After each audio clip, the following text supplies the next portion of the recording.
Hi, you're watching the Weekly Technology Report by FinancialMirror.tv. More than 2 years later, after Apple's massive debut of the iPhone, Microsoft has its comeback. Phone software that works a lot like its own Zune media player. The software, which was unveiled at the Mobile World Congress, is a dramatic change from previous generations of the software that used to be called Windows Mobile. But Microsoft is, for now, sticking to its model of making the software and selling it to phone manufacturers rather than making its own phones. As far as we know, the minimum specs are a large WVGA screen, 5 specific hardware buttons, capacitive multi-touch, Wi-Fi, AGPS, an accelerometer, and many more. So for now, Microsoft is showing the operating system off on unbranded prototype hardware.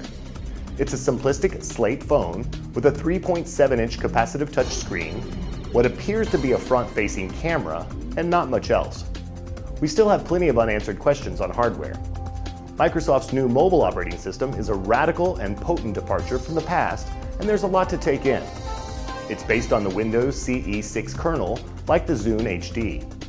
The visual and underlying differences in the operating system are almost too numerous to mention, including a completely upended user interface, an emphasis on finger-based touchscreen input, deep social networking integration, fully branded and expansive Zune and Xbox components, and extremely strict hardware requirements for partners.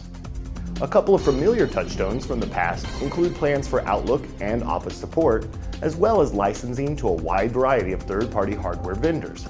Despite the name change, Microsoft still isn't building any phones itself. If Microsoft has an ace in the hole with Windows Phone 7, it's Xbox Live. Obviously, you're not going to be playing Halo 3 on your smartphone, but it's going to be tied to your Live profile, and there are achievements and gamer points for the games you can play on your phone, which will be tied back to games on your Xbox 360. The browser is Internet Explorer. Although it won't be as fast as mobile Safari, Microsoft claims to have something newer and more based on the desktop Internet Explorer than the current Windows mobile browser. The Outlook email app is the best looking mobile mail app around. The text is huge, gorgeous. Of course, it's got Exchange support too. The most important thing is that Microsoft is promising big things when it comes to getting apps for these devices.